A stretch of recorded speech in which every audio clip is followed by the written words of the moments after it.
Hey guys, this is Brink. This course is going to be on the post 7.0 Templar Assassin in the mid lane.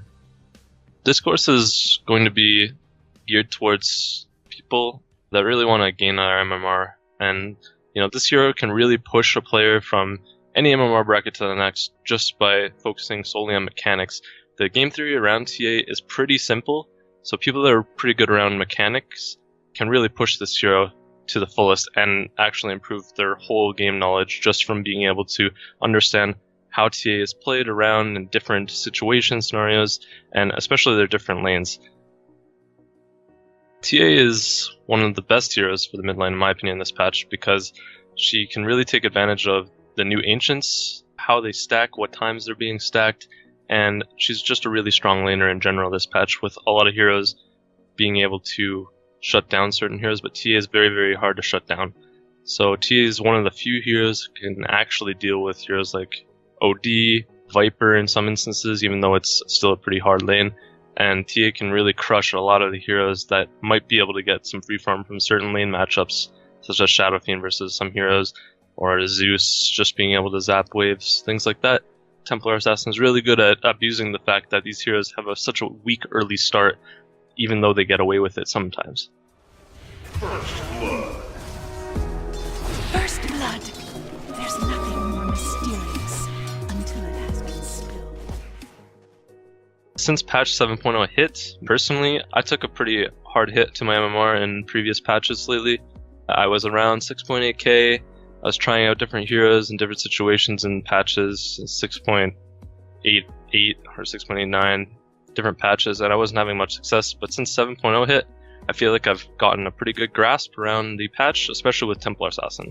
Ever since I've been playing Templar Assassin lately, I fell down to 6.3 beforehand, but since I've played her in this patch, of course, I've had about a 80 to 85% win rate, I think, solely in this patch, and I've worked my way back to 6.8, even past it. I've gotten to 7k, with a large part of the reason being Templar Assassin as a hero.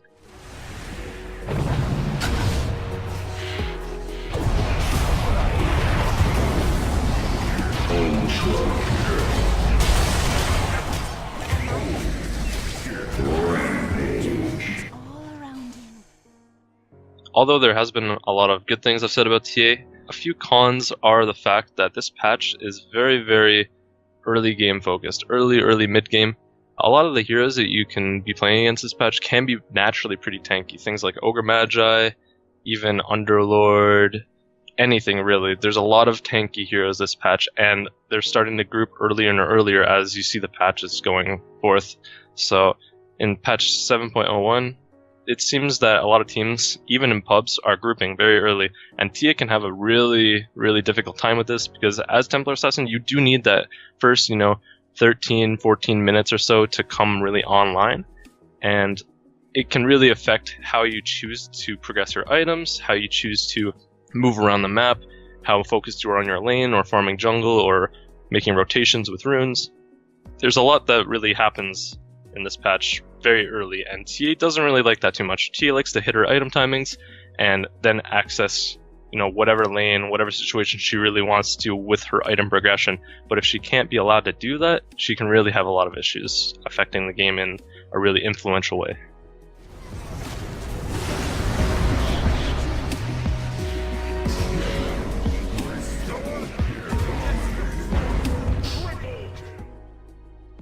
Despite these cons, the pros definitely outweigh them in my opinion when it comes to solo queue, even in competitive.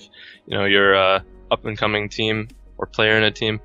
TA is a really, really good hero to really get a grasp on, especially this patch, because you can have so much effect on your games. So I really think that people would enjoy being able to play this hero more. If you're having trouble with it, definitely go through this course that I'm making here, and I'm sure you'll see a lot of improvement in your guys, this is Brink. This is going to be the video on mid Templar Assassin drafting. So when playing Templar Assassin, be it competitive or just public matches, matchmaking, etc., you're going to be wanting a lot of heroes with disables on your team. Heroes that are good with Templar Assassin are heroes that can lock down the enemy, be it Blink Initiations with Axe or Slardar. Slardar is definitely one of the best combos with TA. You can lower their armor, lower Roche's armor, and it's a really good initiation hero in general. So heroes that initiate like Slardar and Axe, Lion, Vengeful, another minus armoring as well. Any heroes like this are really, really good in combination with TA because TA's main issue is being able to stay on top of people. TA does not have any issue when it comes to damage. If you did not get, completely destroyed by support rotations or the other mid laner in the laning stage, TA should not be that far behind, if not behind at all for most cases. So you're not really going to have an issue when it comes to damage. When it comes to these heroes that amplify your damage, such as Slardar with his Corrosive Haze or Vengeful with her Howl, there's definitely extra value added to you as a physical damage dealing hero, but you're still going to come across the main issue that TA has, which is staying on top of heroes. So definitely look for these initiating and locking down heroes as your teammates when you're looking to pick a Templar Assassin in a game. When it comes to heroes that are good against Templar Assassin, you should avoid picking TA against almost these same heroes. These heroes that can initiate on you and catch you out and allow for people to deal many instances of damage to you being stunned, like an Axe Call or Sven Stun, anything like that.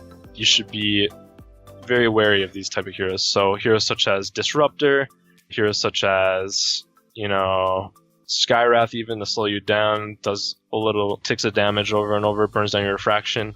Heroes such as Venomancer, anything with a dot is something you should definitely avoid, especially in the mid lane, like as one lane.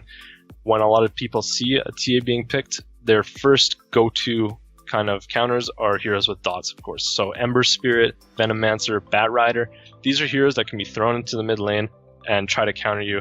Even though you can lane against some of these heroes, like TA versus Ember isn't impossible by any means, but it allows for support rotations to do a lot more since your refraction is basically non-existent due to Ember Spirit or Veno or Bat just burning it away instantly. So definitely look out for these damage over time heroes to avoid. Other than that, TA is pretty good in most lanes, one of the few heroes that can line up against OD. You can play your best against Viper and do pretty well sometimes, but the Viper is one of the harder counters against TA as well because she can again get a refraction burned down by Viper's poisons. So definitely avoid these damage over time heroes if possible. Heroes TA are good against, on the other hand, are heroes that do lots of damage based on one instance of damage source. So heroes like Shadow Fiend, heroes like Zeus, heroes like Invoker even. Invoker may be seen as a hero that can deal with TA because you can do a lot of instant damage if you go like a Forged Spirit build or Meteor does ticks, but on the contrary, Invoker is really, really weak in the early laning stage, which makes TA one of the best heroes against Invoker when it comes to in a lane and throughout the game, as you can use your refraction to blink out of a tornado when you land or anything like that. So definitely pick TA against these heroes that have weak early games, heroes that have low instances of damage, so they can't break her refraction as easily, making them more susceptible, and also very slow heroes. Heroes like Invoker are really, really slow, which makes it a lot harder to dodge your side blades in lane stuff, which is going to be your main form of kill potential or just general harassment in lane. So definitely look for these heroes that are squishier too, like Shadow Fiend sometimes when he doesn't have a lot of items. Zeus, on the other hand, is really squishy. These heroes that are going to be very easy to get a gank on or even kill yourself with a haste rune or a DD or a trap or anything really. That's basically it for when it comes to Templar Assassin drafting. It's pretty clear cut that you just want to avoid damage over times, and you definitely want to try to avoid some hard CCs, even though you can dodge some projectile stuns with your meld. So as for your team, like I said before, definitely looking for the same things that you don't want to play against. You want to keep those CCs on your team and just general initiation tools and minus armor. It's really, really good on Templar Assassin's team. Video so thanks for watching. For item builds throughout the laning stage and throughout the game in general. In this video, you're going to be learning the core item progression for Templar Assassin in the laning stage, which can definitely make the difference between snowballing and not snowballing and actually winning your game and gaining MMR from this hero. Templar Assassin's item progression throughout the game is very, very dependent on how her early game goes. So having the right item build at the start of the game is definitely going to set the tone for the game for you for basically every single TA game that you play. So as for the first item inventory that you have from your first set of gold when you get into the game, you're almost always going to be getting the Wraithband, Fairy Fire, and Branch. In the past, this was seen interchangeable with a bottle rush having 2 branches, but since the addition to the shrines, if you use the shrines properly, you'll not really be needing to go bottle extremely early, because you're going to be able to abuse your closest shrine, be it the top one for Dire or bottom one for Radiant. So having the Wraithband Fairy Fire branch start with 2 pooled tangos is going to let you get the most out of your lane, really. If you do not get the 2 pooled tangos, however, you should be getting your own set of tangos plus a Wraithman at the start. This will help you deal with general harassment, and unfortunately, without the tangos being pooled, you won't have your Fairy Fire and branch, but if you really want them, you can pick them up later. It's not a big deal once you get the bounty rune. As for having the 2 pooled tangos at the start, depending on the lane, if you're going to be harassed a lot, you might want to get a salve or a set of tangos from your bounty rune gold. Other than that, you can just keep working towards your bottle. As for the early game item choice after your initial items, you're going to be wanting to get a bottle as fast as you can. After that, you're going to be wanting boots / Blightstone. These 2 items definitely good on TA. Blightstone builds directly into the Desolator, so having that minus armor in the laning stages is helpful, and it builds right into your Desolator, so it's not like it's a waste of gold like you would get on some heroes like Invoker for whatever reason or anything like that. TA gets direct value out of your Blightstone, so it's good to get it basically every single game.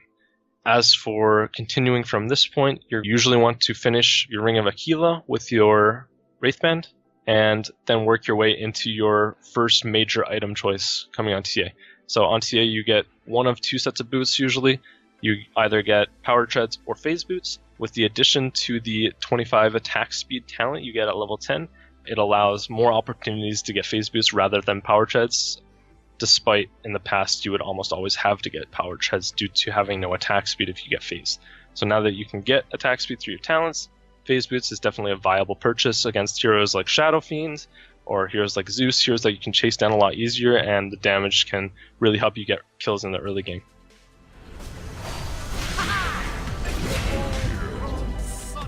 I saw that ending from miles away. As for after your boots choice, when you have Bottle Aquila and Blightstone, you can usually start taking down your ancient stacks after you get your first set of boots plus your Aquila. That's what I prefer for my timing for taking down ancients, but it's different with everybody. Some people like to, work a little bit harder on the ancients to get some value out of it earlier and not having their completed boots. As for the first major item choice after the laning stage is ending, you are going to be basically choosing between Blink Dagger and Desolator. These are the 2 main item choices for TA. It has been for a very long time. It's just a little bit different with 7.0 here, because this Blightstone start that you can do allows you to have a ton of damage. You may not actually need the Desolator as early more often. This allows Templar Assasin to get a Blink Dagger in more games earlier. So instead of rushing the Desolator, you can get the Blink Dagger with your Blightstone, Aquila, and whatever boots you have, and you can start joining in on the fights a lot earlier, which is very, very helpful in this patch, because this patch is going to be a very early game, mid game focused. There's not much late game going on this patch in most of the games, so you're going to want to have the most value as an individual hero earlier on in the game. Blink Dagger achieves this and can definitely set a snowball towards getting the Blink and Deso combo a lot quicker. As for the rest of your item choices throughout the game, TA is a very situational hero. If there's a lot of disable on the enemy team, a lot of magic damage in general, a lot of instance damage that's going to break down your refraction and allow you susceptible to a lot of magic damage ultimates and things like that, BKB is definitely the route to go. There's no shame in getting a BKB on TA after you get your Blink and Desolator. After you have these 2 items, your hero has basically been completed in a way. Everything you get after these 2 main items is basically extra. So if you get a BKB right after that point, if you need one, it's just going to allow you to do more in the game. It's not like you're surrendering to the enemy team or anything like that. People think BKB is a defensive item. I disagree. I think it's one of the most aggressive items in the game, because it allows you to play a lot more independently and less reliant on your team for different engagements and things like that.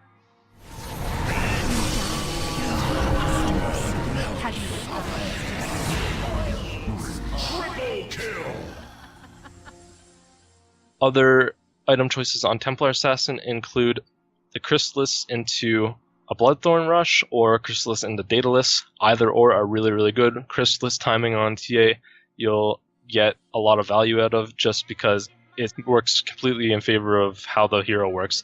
If you get a crit on a hero, your side blades can break it through into another hero, things like that. It works on creeps against heroes, same thing. So Chrysalis crit in general is really good on TA. As for MKB, Templar Assassin doesn't mind having items that lack attack speed.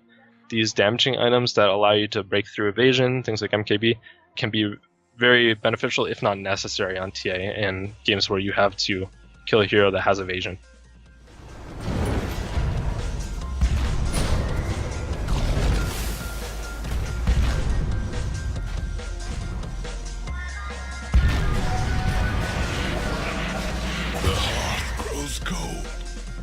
Violator. Butterfly is also situationally a really good pickup on Templar Assassin for obvious reasons. So right clicker, mid hero, just focused on auto attacking, not much spell usage. So it's basically can be seen just like a carry that builds Butterfly. You're just going to be able to output a lot more damage and less susceptible to different other carries just based on the evasion that you get, and allows you to siege a lot better with your Desolator plus Butterfly combination here.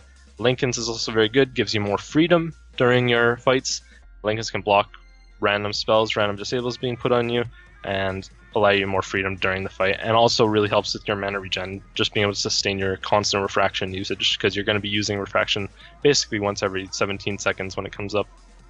Other than that, your item choices are going to be completely geared towards the game, really. You're going to be sometimes wanting a Hurricane Pike to space out from certain heroes, or sometimes, you might want an AC if there's a lot of physical damage on the enemy team that you want to mitigate. It really is based on the game with TA, and you can go a bunch of different routes. Just the main ones to remember is that Blink Deso at the start of the game is very crucial. You're going to need that almost 100% of the games, really, because it's just way too good on the hero and allows you way more positioning than TA should be ever allowed to have. Died on the Templar Assasin. Thanks for watching the item progression video here. Hopefully it helped out.